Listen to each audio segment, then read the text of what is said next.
Hi, everyone.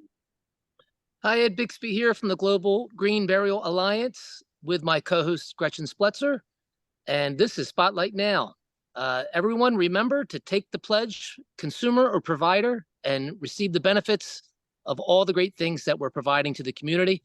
And we have a very special guest today, a dear friend of ours, and Gretchen, take it away. Hi. Yes, we are interviewing Michele Little with the Beautiful Dying Expo. She had the online Beautiful Dying Expo the last couple years, and we were part of that. And she's revamped a little bit. She has her website, it's beautifuldying.com. And Michele Little is a death doula, and a specialist really in all things death. She's very knowledgeable, and we're super excited to talk about what she's doing now and catch up with her. And so, hi, Michele, how are you doing? I'm doing really well. Thank you so much. Thanks for this spotlight. It's the first one for the revamping of Beautiful Dying Expo. Great. So I was just looking at your orientation guide here. It shows a lot of things that you offer, including, I really liked how you talk about death and being able to talk about it and explore the significance of it. And if I was dying, you would sound like a great person to talk to, actually. Thank you. Well, hopefully before that happens, you'll talk with me. Because as we know, not very many, well, I mean, not a lot of people can talk about it very easily. And some people who are dying, they want to talk about it, but they're uncomfortable talking about it with their families, or their families are uncomfortable talking about it. Yeah, it seems it could be difficult.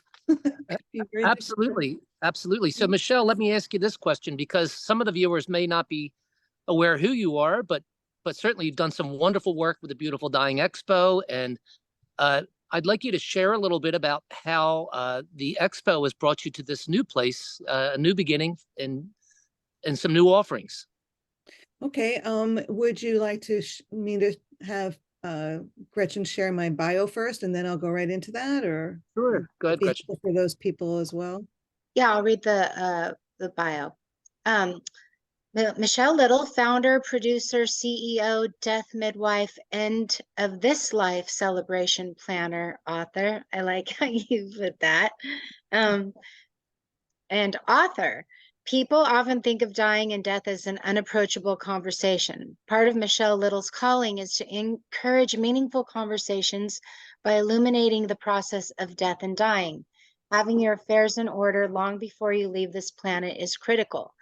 Some people do a lot of talking about completing their advanced care planning, but never act on it. Again, part of her calling is to change that too.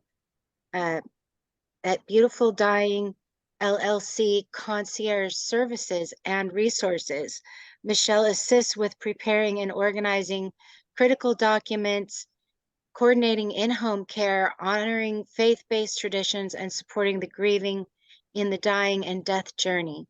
During her training as a death midwife, she felt such a joy and a deep knowing that this has always been her calling. This service is a blessing, and she feels a deep connection with those individuals who are on their way to their next adventure, wherever that may be. And just to add on, I'm not sure if it says that more, but then she also, on top of that, is an educator. So not only does she help the dying, she helps all of us who want to learn more and do the things that she's doing. Mm-hmm. So, yeah. Yeah. So it's really, this industry or this movement is all about networking, and it's all about people connecting with one another in this industry and not separate. So one of the biggest things that I felt was really important was that, I've had questions about dying and death since I was a little girl. And all of those questions were swept under a rug. I was never answered until I was probably about when my dad died at the age of 49. So I was 22. And it wasn't until I was 22 that I even went to my first funeral, which was my dad's. And that was very interesting. So for me, there are questions. So by the time I was 60 years old, I said, I'm pulling all these questions out from under the rug, because I've got, if I have these questions, how many other people in the world have the same questions, and who's out there that's going to answer them for us? So so I started the Beautiful Dying Expo right after I got my certification as a death midwife. Now, I believe that there's a difference between a death midwife and a death doula that we can talk about later or another time, but it's really important that people are connected to know that there is a difference, and also to know that funeral directors and death doulas and death midwives should really be working together in a beautiful way, because death doulas and death midwives have a really beautiful, compassionate way of being, and also are educating those that are looking for the answers. So, so the Beautiful Dying Expo was really about connecting all of everyone in 6 different tracks, sharing from paperwork to end of life, to grief and support, and everything in between with palliative care. And what does that look like? And are death doulas and death midwives going to participate in a bigger way with hospice? Is it going to be in a bigger way with funeral directors? And so all of this information is really, really crucial to live and celebrate our lives. And so I started the expo to bring in all the professionals. They purchased or rented or participated with a booth space on my virtual expos. And that gave them an opportunity to present at the expo. So that was, a big business model change for lots of people, lots of folks to okay, work it this way through our COVID years, right? So it's been a very interesting road from having the Beautiful Dying Expo, our first year in 2019, which is when everybody started in the movement kind of questioning things. And then we've got all this death doula movements and what had happened, right? So I came in at a perfect time, unbeknownst to me, because I didn't think 400 people coming to my live event the first year was big enough. Did I do the right thing? Was the marketing good enough? And come to find out, in hindsight, that yeah, 400 people coming to a dying and death expo for the first time ever. It was great. Yes. But it was a successful moment. So we were going to go, we found a really great venue in San Diego for 2020. And of course, by the end of January, everything changed in our lives, and we had to pivot big time and had to learn online expo platforms. Where am I going to go with this? How do I do this? Is it something I need to be doing, or should I just stop now? And so, like I said to you earlier before we started recording, I just don't even know what I was just going to say, because I should have said that. Oh, just pivoting from onto online platforms and learning how to put all that together and everything. Thank you. Yeah, It was a lot. Yeah, it took me about 20 hours a day. Yeah. For the first 2.5 months of 2020 to figure out what I was going to do. So I did find a platform. We'd been using them for 3 years. Phenomenal platform that has changed hands. So I'm not even going to talk about them. And so this year, so I've always, I don't know if you remember, but I've had these themes coming through each year for what's been happening in our world. So for instance, 2020 was the year of isolation. 2021 was the year of reflection. 2022 was call to action. I And remember that. So this whole year I've been planning. What's it going to be? How's it going to look? Where are we going? The same kind of thing that happened with you guys. I mean, a lot of changes, a lot of movement forward, very positive, collaborating with different organizations and businesses to move this movement forward in a very positive direction. I mean, I can't think of it being any better than who we are right now in this industry. And it's like, the older people that have been participating as funeral directors in the past, they need to grow with us or change the way they're doing things, or pass it on to someone that's going to be more compassionate, loving, and joyful. Absolutely. A passing of the torch, might we say. And I think you're right, Michelle. So many wonderful things have come out of such a tragedy like COVID. And, you know, you were a very brave person to do what you've done. You've brought a lot of wonderful things to the movement and to the industry. And it's very exciting. It's exciting work. It's maybe unforgiving at times, but you got to do the heavy lifting. And we're really excited to know a little bit about, you know, what you're doing, what you're transitioning into now. Thank you. Oh, Yeah. and Yeah. well, sorry, I'm going to interrupt because I'm all excited. But when I just want to say that, Michele, you talking about funeral directors, death doulas, death midwives, all working together. Like, I think that is more of, I think that future business model is now, because the old, like in my mind, the old funeral director situation was somebody dies, you call the funeral director, they take it from there. That's the old model. The new model is either somebody dies or somebody's going to die. We've already talked about some planning. There's a person for support there to help you, walk you through it, be the person you can call when you have questions about how somebody's breathing or what you should do now. It's just more of like a birth doula does. You're not alone through that process. The funeral director's only role is not just the person you call at the end of it all. Mm-hmm. Because the new funeral home has a death doula, has a death midwife. You know what I mean? Do you know what? Do you know what, Gretchen? I was thinking of something as you were speaking, and I think Michele would like this. I think it's true.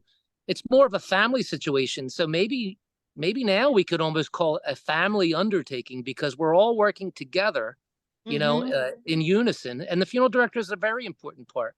So yeah, it's really interesting how things are evolving. Yeah, I've wondered, lately why funeral directors don't have death doulas on staff. Like there's it's called EGO. Oh, what's that stand for? Ego. Oh, oh, gotcha. Yeah, it would be such a great thing though, I think it's really important. I mean, when I first got my certification as a death midwife, one of the funeral homes here in San Diego called me up right after I got my certification. I don't even know how they found me. And I do know how they found me, but that's another story. And they invited me to participate as a death midwife in their funeral service. But the thing that, you've got to, when you have a cemetery and you have planning, you have to share your cost, right? Everything has a cost when you're going for a funeral or a burial or a cremation, whatever it is, you have to publicly, legally share your pricing online if you have an online presence, right? Or if you're in your funeral home, you have to have a packet, a booklet that shares what your costs are. And so with a funeral, with a doula, a death doula or a death midwife, they would be added on as an additional service. So it wouldn't be added into their services, but in addition to, we have this death midwife that's going to do this, this, and this for you, and this is her cost or their cost. And I think that that's really important for people to see that, because, there is no registration, for a death midwife or a death doula at this time. I don't think it should be, but it's another conversation as well. I think that your talk that you had with Lauren was really, really important. And I'd like for you to put a link to that talk that you had on with this one, because I think it's really important that people understand what's happening all across the country and how the Midwest is really, not wanting to move forward. And I think that's all that part of having to change the way that we do the funeral industry and bringing in some new light and new education for them to see things in a more positive, loving, compassionate light. So I think that, what she's doing and how that the action that she's taking and lobbying for this is so important. And we're talking about death doulas and death midwives and what's happening in the Midwest. And that's why you should have her come on with the little tag. Yeah, And we should do an update on her too in a year and see where she's at with that I agree. case. I agree, because it's a really important case, and that whole change, the change can make an amazing experience for many, many, many people. Well, I mean, the one thing I'd like to say is, Michelle, with the hard work that you've done with the Beautiful Dying Expo, you were uniting people and you were also educating them. So with your new venture, I'm sure the viewers would like to know, how can they be involved? What can they learn from Beautiful Dying? And how can, maybe if they are a death doula or a funeral director or someone within the industry that might want to get something out there, how can you help them? Yes. So the revamping, thank you for pulling that all back. The revamping of Beautiful Dying Expo is bringing my death midwifery resources and my expertise into the Beautiful Dying Expo. So I'm not just hosting things, but I'm also getting involved to let people know that I'm here. So I've got, I have, what I've done is I've taken the Beautiful Dying Expo that was happening on a 3-day, push it all together, get all the workshops in and get it all done at once, into Beautiful Dying all year long. So what that means is that anyone that has programs, series, classes, courses that want to participate with an opportunity to get continuing education credits for your programs, send them on over to me. And what we're doing is we're adding, we have 6 different tracks. You can check beautifuldying.com or beautifuldyingexpo.com and take a look at the 6 tracks that we have. We're putting all the programs together between now and the middle of January, because we really want to start launching everything by the end of January with all the classes that are coming in. So whether you're a citizen of the planet who wants more information and wants to participate in a workshop or a class or whatever it is that we're holding here, you're more than welcome to join us with a registration fee. And then those that are coming in for continuing education credits, and let me share with you really quick how many licensures I'm able to get reviewed, to get accepted. So I just want to escape this a moment and go over here really quick. Yeah, you have quite a collection of classes, don't you? I will be in 6 different tracks, but the licensures is offered for the following, which is psychologists, marriage and family therapists, registered nurses, medical practitioners, attorneys, substance abuse counselors, social workers, and counselors, including chaplains and different spiritual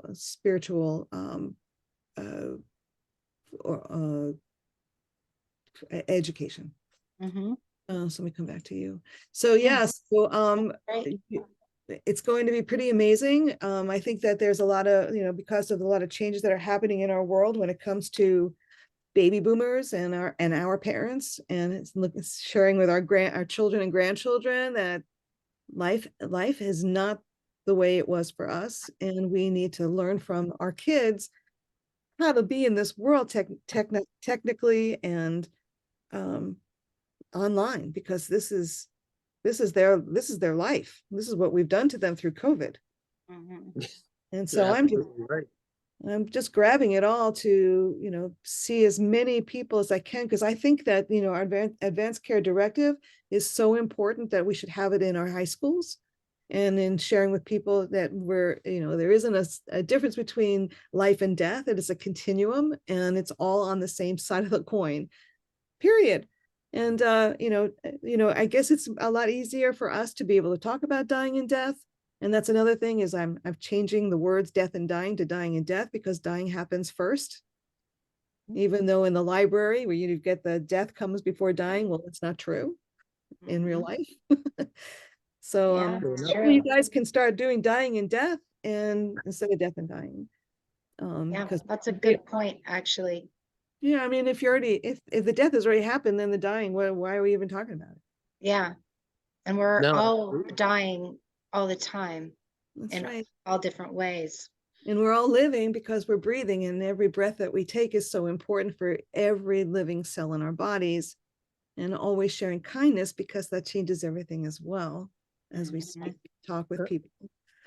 Absolutely. I mean, the power of positivity and the work that you're doing is absolutely positive, and it's necessary. And we here at the Global Green Burial Alliance, we love to be able to work or bring people together, and share this. So, the experiences that you can share and the education, and that's what's moving us in the right direction.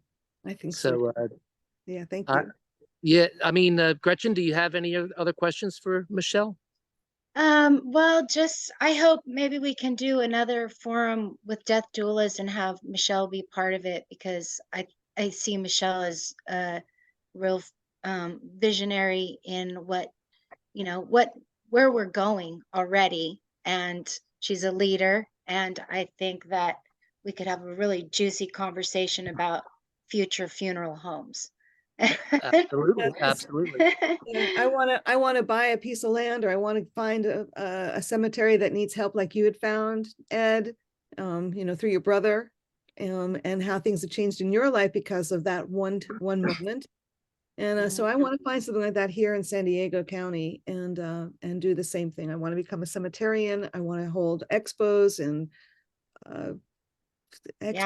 picnics and hikes, and I want to do it all, and I want to make it happen. So anyone who's listening to us today, please, if you know anything about anything like this in San Diego County, please let me know. I want to start fundraising for some land. I was just gonna say that any landowners in San Diego, reach out to Michele. Absolutely. Well, I mean, Michele, we really appreciate everything you've done. Absolutely, Gretchen. I think a larger forum, Michele has so much to give, so much to offer. A 15-minute spotlight's not enough, but we want people to know what she's doing now. So please visit and check out what Michelle's doing, and take the pledge at the Global Green Burial Alliance. Yes. And thank you very much, Michele. Thank you very much, Ed. Thank you, Gretchen. You guys rock, and I love you, and I can't wait to see more and more of what your guys are doing. And I definitely want to be involved in every way, and get your programs over to me so that I can get them accredited and get some programs out there for you. Thanks, Michele. On the Beautiful Dying platform. Yeah, I just want to say, if you go to beautifuldying.com and scroll to the bottom of that first page, you can subscribe to Michele's webpage and all this, and stay in touch with her. So, well, that's about it for us. Thanks everybody for tuning in, and we'll see you with our next spotlight. Thank you. So, bye everybody. Bye everybody. Thank you.